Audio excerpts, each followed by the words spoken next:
त्रिस्तरीय पंचायत चुनाव का बिगुल बज चुका है और जौनपुर में प्रथम चरण में 15 अप्रैल को मतदान होना है। इस बार प्रत्याशियों को क्षेत्र में कम समय मिला और चुनाव एक बहुत कम समय में आरक्षण की सूची जारी होने के बाद कहीं कहीं ऐसा देखने को मिला जो पहले से तैयारी करके बैठे थे, आरक्षण की वजह से इस बार वह क्षेत्र में चुनाव लड़ने से वंचित हो चुके हैं।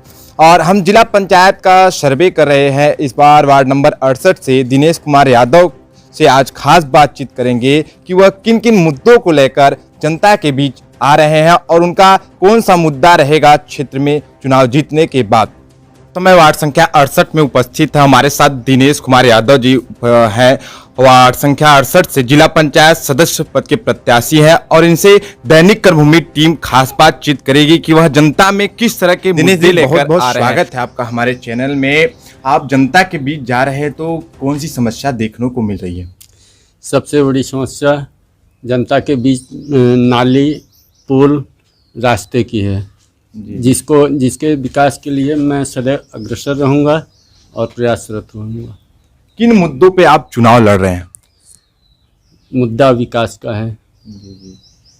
क्षेत्र में क्या कमियां रह गई हैं? पिछले 10 वर्षों से अभी तक हमारी टीम ने जो सर्वे किया है, जिला पंचायत सदस्य पद जीतने के बाद आज तक कोई भी प्रत्याशी क्षेत्र में नहीं दिखा, तो उस पर आप क्या कहेंगे? ये तो बहुत बड़ी कमी रह गई है। ये नहीं चाहिए। जनता के बीच जनता द्वारा चुने गए प्रतिनिधि का ये दायित्व बनता है कि जनता के बीच जा कर के उनके सुख दुख में उपस्थित होकर के उनके हालचाल से अवगत हो और उनकी समस्या को सुने और उसके लिए उसकी समस्याओं के हल के लिए अपना पुरजोर प्रयास करें। बात करें शिक्षा की, जो इस समय अहम है, और आप एक शिक्षक परिवार से, आपके पिताजी भी शिक्षक रह चुके हैं और शिक्षा इस समय युवा पीढ़ी भटक रहा है और राजनीति में ज़्यादा आ रहे हैं, बहकावे में आ रहे हैं। उसके लिए आप क्या प्रयास करेंगे कि आपकी युवा क्षेत्र के शिक्षा के क्षेत्र में ज़्यादा जाए और क्षेत्र में विकास करे? और बहुत से लोग हैं जो पैसे के अभाव में पढ़ नहीं पाते हैं, तो उनके लिए क्या प्राथमिकता रहेगी? ऐसे लोगों के लिए हमारी तरफ से हमारा हर सहयोग रहेगा। उनके फीस की जो कमियां होगी पूर्ति की जाएगी। ऐसे परिवार से का हमेशा सहयोग रहेगा जो कि पैसे के अभाव में शिक्षा नहीं अर्जित कर पा रहे हैं। उनके लिए हर तरह का प्रयास किया जाएगा। और आप इस समय क्या गांव में गए होंगे तो कहीं कहीं पानी की ढेर सारी समस्या देखने को मिल रही होंगी, तो इसके लिए क्या कर सकते हैं? सबसे बड़ी समस्या हौज ग्राम सभा में है। वहाँ का पानी खारा है। बिल्कुल हम अभी गए थे वहाँ चुनाव प्रचार को लेकर के, तो वहाँ का पानी खारा है और सुनने में आया कि वहाँ का ट्यूबवेल 8 महीने से लगभग ख़राब पड़ा हुआ है। टैंकर द्वारा पानी आता है। इस समस्या को मैं जनप्रतिनिधि होने के बाद सरकार के सामने रखेंगे और अपना प्रयास करेंगे कि वो समस्या दूर हो। क्षेत्र में देखा जाए तो सड़क का जो है हाल बदहाल है और कई सारे सुविधाएं जो जनता को मूलभूत से मिलनी चाहिए, अभी तक सरकार के द्वारा आ रही योजनाएं उन तक नहीं पहुंच पाती हैं, तो उन तक पहुंचाने के लिए आपकी क्या प्राथमिकता रहेगी? ये तो अभी तक जो पूर्व में रह चुके प्रतिनिधि हैं उनकी कमजोरी मानते हैं। हम सदैव इसके लिए तत्पर रहेंगे और हर संभव लड़ाई लड़ेंगे।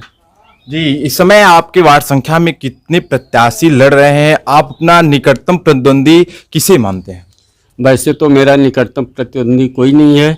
मैं सारी जनता मेरे साथ खड़ी है, कंधे से कंधा मिलाकर चल रही है, इसलिए मेरे तो नहीं समझ में आता कि कोई मेरे सामने प्रतिद्वंदी है। इस समय देखा जाए तो हर जात बिरादरी पे ज़्यादातर वोटिंग करती है, इस पे आप क्या कहना चाहेंगे? हर वर्ग के लोग मेरे साथ हैं। मेरी जात सिर्फ मैं मानव जाति है और मैं उसी पर विश्वास रखता हूँ, उन्हीं के साथ जुड़ा हुआ हूँ, उन्हीं के सहयोग से कार्य कर रहा हूँ। जी।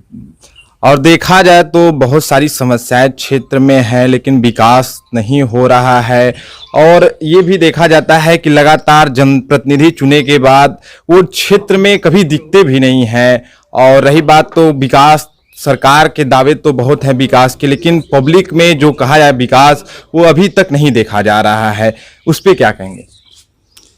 बात तो सही है। पेपर में सब कुछ है, साक्षात्कार नहीं हो पाता। ये समस्या को दूर करने के लिए हम लोग सदैव तत्पर रहेंगे। पिताजी ऐसा कोई आप कार्य बताइए जो आपको जनता समाज सेवी के रूप में देखती है, आप चर्चित भी हैं, आप के द्वारा कोई ऐसा कार्य बताइए जो जनप्रिय हो गए। आप ऐसा कौन सा आप कार्य किए हैं जो जनता के बीच में लोकप्रिय हो गए? हमारे ग्राम सभा अहमदपुर में हमारे यहाँ गांव के ही ओम प्रकाश यादव जी जो कैंसर से बुरी तरह से फंसे हुए थे, उनके सहयोग में मैं उनका जो है इलाज में जो सहयोग हो सका किए। उसके बाद उनकी बच्ची थी शादी के लिए, जिनको लोग धन के अभाव में नहीं करना चाहते थे, लेकिन जो है हम कहीं अपने रिलेशन में दबाव दे करके शादी विवाह करवाए, जो हुआ सहयोग किए। इस तरह जो भी गरीब हैं मैं सदैव उनके लिए तत्पर रहूँगा। जी जी, आपने देखा होगा कि दिनेश कुमार यादव जी लगातार क्षेत्र में विकास की बात करेंगे और जनता प्रतिनिधि उन्हें चुनती है तो विकास करते रहेंगे। जौनपुर से अभिषेक शुक्ला की रिपोर्ट। क्या नाम है आपका? मेरा नाम राजेश कुमार यादव है। दिनेश हमारा छोटा भाई है जो इस समय चुनाव लड़ रहा है जिला पंचायत 68 नंबर से। आप किस तरह के जनप्रतिनिधि को चुनना चाहते हैं? जो क्षेत्र की विकास करे, तमाम नालियां टूटी हुई हैं, रोड नहीं बने हुए हैं, लोग नाले में गिर रहे हैं और इसीलिए जो है मैं इसको जो है चुनाव लड़ा रहा हूं कि जो कमियां रह गई हैं वो जनता के बीच में उनको जो है ये दे सकूं। हम इस समय हैं अहमदपुर में, जिला पंचायत का सर्वे कर रहे हैं। इस बार देखते हैं जनता की क्या राय है और किसे अपना जनप्रतिनिधि चुनना चाहती है। ये क्या नाम है आपका? पवन कुमार यादव। किस तरह, आप एक युवा है और छात्र भी होंगे, तो आप किस तरह के जनप्रतिनिधि चुनना चाहते हैं?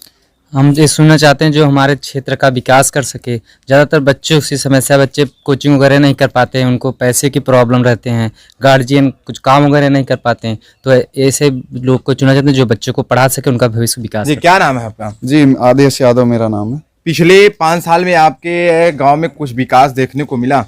जी नहीं, पिछले 5 साल मैं पिछले 10 साल से देख रहा हूँ कोई विकास गांव में नहीं हुआ है। जो नालियाँ टूटी पड़ी हैं, बरसात के समय में पानी पास नहीं हो पा रहा है, बाहर ही रोड पे जा रहा है, जिससे जनता को आने जाने में बहुत समस्या हो रही है, जिसका समाधान करने के लिए हमारे प्रत्याशी खड़े हुए हैं, जिनके साथ जनता है और चुनेगी। तो किस तरह के प्रत्याशी चुनना चाहेंगे? मैं इस तरह का प्रत्याशी चुनना चाहूँगा जो जनता का विकास करे और जो भी जनता को समस्या हो रही है उसका समाधान हो, ताकि हमारा गांव आगे बढ़े और जिससे हमारे देश का विकास हो। ठीक ठीक। आपको किस तरह का प्रत्याशी क्षेत्र में अच्छा है जो विकास कर रहे हैं? इसमें बहुत से प्रत्याशी हैं, तो आपको नज़र में कोई अपना, क्योंकि समय कम बचा है, तो कोई प्रत्याशी को वोट देने के लिए आपने मूड बना लिया होगा, तो किस तरह का प्रत्याशी चुनना चाहेंगे? जी, हम ऐसे प्रत्याशी चुनना चाहेंगे जो हमारे यहाँ चकबंदी की जो समस्या है उसे जो है कि दूर कर सके, और गांव में आने जाने की काफ़ी समस्या है, घर घर तक रोड नहीं पहुंच पा रहा है, उसे दूर कर सकें। तो हम जो है कि ऐसे ही प्रत्याशी चुनना चाहेंगे। जी, क्या नाम है आपका? प्रखर प्रजापति नाम है। आप एक छात्र है, इस बार कैसे प्रत्याशी को चुनना चाहते हैं जो कि छात्रों के लिए सुविधा दे सके? हम क्षेत्र के विकास के लिए प्रत्याशी चुनना चाहेंगे जो हमारे क्षेत्र का विकास कर सके। जी जी। क्या नाम है भैया? प्रांजल यादव नाम है मेरा। तो आप पिछले अभी तो युवा वोटर हैं, इस बार वोटर हो चुके हैं? नहीं, अभी नहीं। क्या नाम भैया आपका? हमारा नाम सनी कुमार यादव है। तो इस बार किस तरह का प्रत्याशी चुनना चाहेंगे? हमारे देखिए अहमदपुर गांव में जो है चकबंदी चाचा चौधरी के समय के बाद से आज तक नहीं। हम चाहते हैं कि इस गांव में चकबंदी हो, और हमारे यहाँ बहुत गांव में ऐसी लाइट भी नहीं है, तो वहाँ लाइट व्यवस्था होनी चाहिए, और रोड सही नहीं इसलिए रोड, और स्कूल की व्यवस्था नहीं इसलिए रोड। जी, आपका कहने का मतलब है विकास का मुद्दा, ऐसा जो विकास करे ऐसे तरह के प्रत्याशी चुनना चाहेंगे। हाँ। तो इस बार आप क्या मूड बना चुके हैं? इस बार हम अपने बड़े भैया दिनेश कुमार यादव को जिताना चाहते हैं, क्योंकि उन्हीं में एक युवाओं को आगे ले जाने का मार्ग दिखता है, और हम चाहते हैं कि वो भी जीते। जी, क्या नाम है आपका? जी, मेरा नाम शीतल यादव है। और किस तरह के प्रत्याशी आप चुनना चाहते हैं? हम ऐसा प्रत्याशी चुनना चाहते हैं जो एक जागरूक प्रत्याशी हो, जिसे जो जिला पंचायत अध्यक्ष के समक्ष जो कार्य आता है उसकी जानकारी हो, उसे जनता तक पहुंचा सके और कार्य जनता तक पहुंचा सके। आप एक छात्र होंगी और छात्र से संबंधित उस प्रत्याशी में जो भी शिक्षा को लेकर है, कैसा चुनना चाहेंगे?